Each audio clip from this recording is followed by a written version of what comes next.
દાહોદ જિલ્લાના લીમખેડા તાલુકામાં પીએમ પોષણ યોજનાના સંચાલકોની ભરતીમાં યોગ્ય પ્રાથમિકતાને ધ્યાને રાખ્યા વગર જ ઓર્ડરો કરી દેવામાં આવ્યા છે તેવા આક્રોશ સાથે લીમખેડા પ્રાંત અધિકારીને અરજદારો દ્વારા અપીલ કરવામાં આવી છે।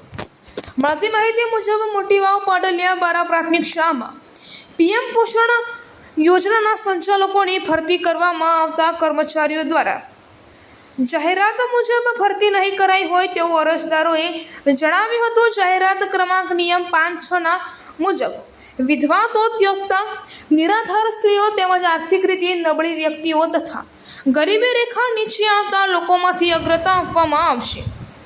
ત્યારે નીનામાં મંજુલાબેન ધવલભાઈ પાડલિયા પોતે વિધવા અને મેરિટમાં હોવા છતાં પણ મારો ઓર્ડર કેમ નહીં? મોટી વાવના અરજદારો દ્વારા જાણવા મળ્યું હતું કે જાહેરાતમાં ક્યાંય પણ એસટી ઓબીસી કે અન્યમાંથી એસટી કેટેગરીને પહેલાં પસંદગી કરવામાં આવશે તેવું ક્યાંય પણ જાહેરાતના નિયમોમાં જણાવ્યું નથી અને નિયમ 5(6)નો અમલ કર્યા વગર ઓર્ડરો કરી દેવામાં આવ્યા છે તેમ અરજદારોએ જણાવ્યું હતું। આ મોટી વાવ પાડલિયા બારા પીએમ પોષણ યોજનાના સંચાલકોની ભરતીમાં નિયમોના અનુસંધાને કરવામાં આવી નથી તેવા વિરોધ સાથે લીમખેડા પ્રાંત અધિકારીને અરજદારો દ્વારા અપીલ દાખલ કરવામાં આવી હતી। અહેવાલ સુરેશ મકવાણા, ગુજરાત બ્યુરો ચીફ।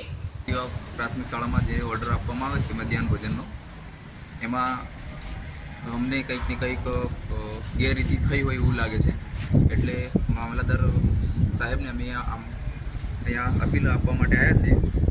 હવે એમાં અને ગામમાં જે લોકોએ અરજી કરી હતી બધાએ લગભગ 36 જેટલા ઉમેદવાર હતા, એમાં અમને એક પણ ઉમેદવારને કે કયા ધોરણનું મેરિટ કેટલું ગણવામાં આવ્યું એ કશું અમને જાણ કરી નથી અને ડાયરેક્ટ એમને એમ ઓર્ડર આપી દેવામાં આવ્યા છે।